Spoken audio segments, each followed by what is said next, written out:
Hola, ¿cómo estás? Hoy te vengo a contar otras de esas ocurrencias, de esos trucos que utiliza Cervantes.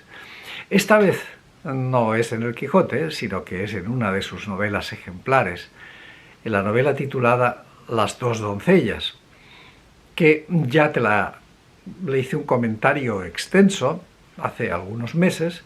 Y bueno, te pondré aquí a continuación el enlace por si quieres volver a ver ese comentario.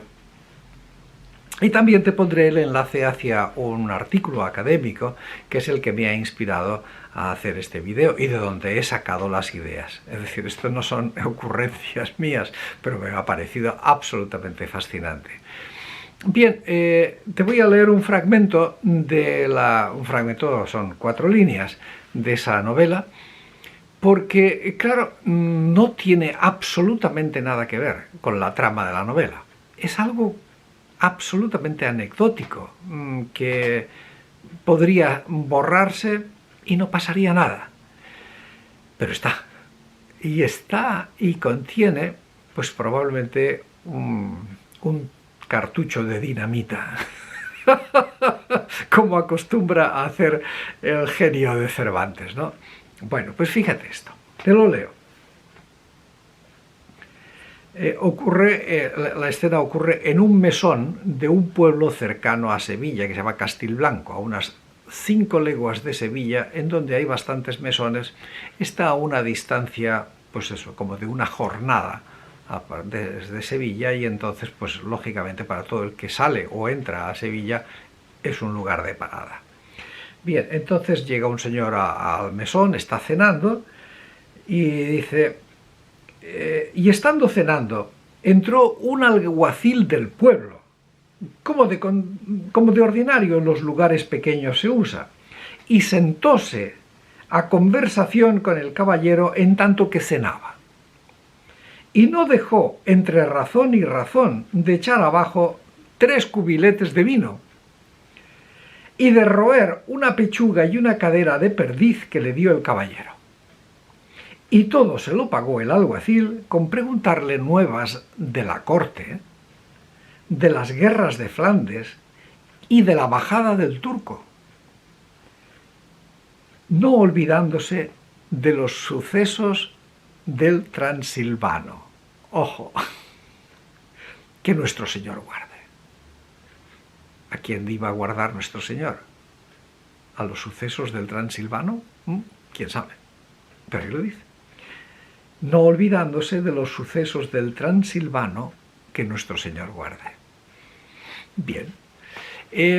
Bueno, pues probablemente a mí me causa una sospecha la de que en esos lugares pequeños el alguacil apareciese a conversar con la gente.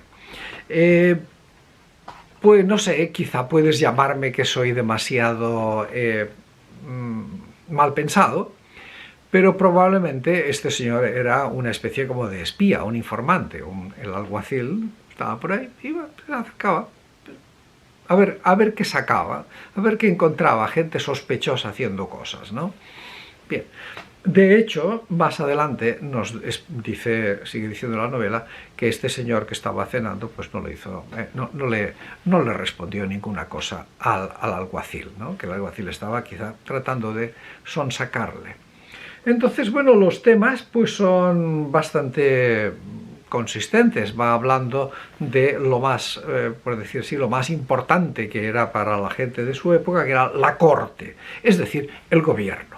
Los problemas que había pues en el gobierno, los chismes de gobierno, las intrigas de la corte, lo que a un ministro lo habían removido o no, que uno había caído en desgracia, que otro estaba yéndole muy bien, noticias de la corte, política local. Después de la política local, pues el alguacil le preguntaba nuevas sobre Flandes. Lógico, era una guerra en la que España estaba comprometida a fondo y era pues una guerra realmente muy costosa en dinero, en vidas, en todo. Era un problema, era un gran problema. Con lo cual, tiene perfecto sentido de que le preguntara por la guerra de Flandes. ¿Qué noticias había? si había ganado alguna batalla, si había perdido, qué estaba pasando. La otra cosa, la bajada del turco. La bajada del turco es una expresión un poco extemporánea en estos momentos. ¿Y qué quería decir? La bajada del turco significa simplemente pues los asaltos que probablemente estaban haciendo los corsarios turcos y los corsarios bereberes, que eran vasallos de los turcos en las costas españolas. Es decir, pues que si habían atacado las Islas Baleares, que era uno de sus objetivos favoritos, que se habían atacado pues Málaga o Alicante o lo que sea, si habían hecho esclavos, ese tipo de cosas, que esto era también una pesadilla constante en la historia de España, de esos tiempos, de los tiempos de Cervantes. Recuerda que Cervantes había sido apresado por una de estas expediciones de piratas, de piratas berberiscos a las órdenes de los turcos. Bueno, pues tiene sentido. La corte, Flandes, los turcos, no olvidándose de los sucesos del Transilvano. ¿Qué quiere decir esto? ¿Transilvano? ¿Quién es el Transilvano?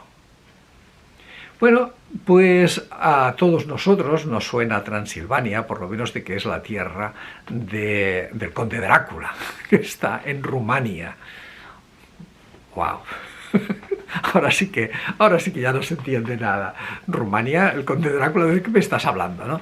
Bueno, olvidémonos del conde Drácula y concentrémonos en Transilvania. ¿Y por qué podría tener absolutamente algún interés, alguna importancia ese lugar tan lejano de España, Rumania?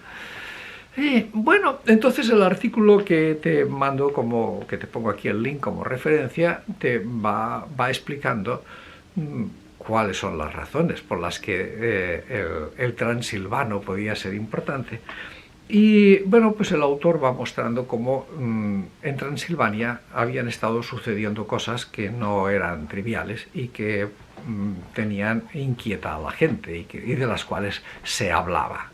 Aunque se hablaba a escondidas, quizá. Y quizá el señor alguacil estaba aquí metiendo el dedo en algún sitio para ver si conseguía sacar información valiosa.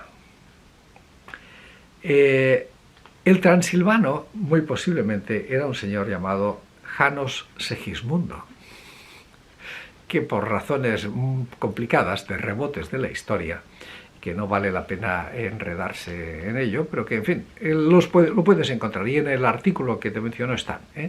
Pero el señor Janos Segismundo mandaba en el Principado de Transilvania.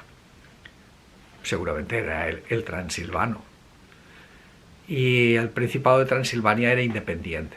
Es decir, había sido parte del reino de Hungría, pero durante unos cuantos años, por problemas y equilibrios y políticas entre Hungría y Turquía, el Principado de Transilvania era independiente. Y en ese estado de independencia, en ese lugar, dada la independencia que tenían, pues en el año 1557 dio un decreto de tolerancia religiosa. Es decir, que los luteranos, los calvinistas, los católicos, los unionistas que había, no, los unitarios que se llamaban, los unitarios, que eran gente contra el dogma de la Trinidad, pues todos estos podían vivir en paz en el Principado de Transilvania sin matarse los unos a los otros, y podían celebrar su culto y podían convivir y coexistir pacíficamente, como si no pasara nada. Cosa que era absolutamente contraria a la política que seguía España, a la política que seguía el rey en esos momentos, que era Felipe II, que decía, bueno, no quiero ser rey de herejes. O sea, prefería matarlos o expulsarlos o lo que fuera, pero no, en absoluto. Era una política intolerante, radical, violentamente intolerante. Y el contraste, justo en esos momentos, el contraste era el Principado de Transilvania. Y esto sale en una novela de Cervantes, en un párrafo, como quien no quiere la cosa. Porque dice, bueno,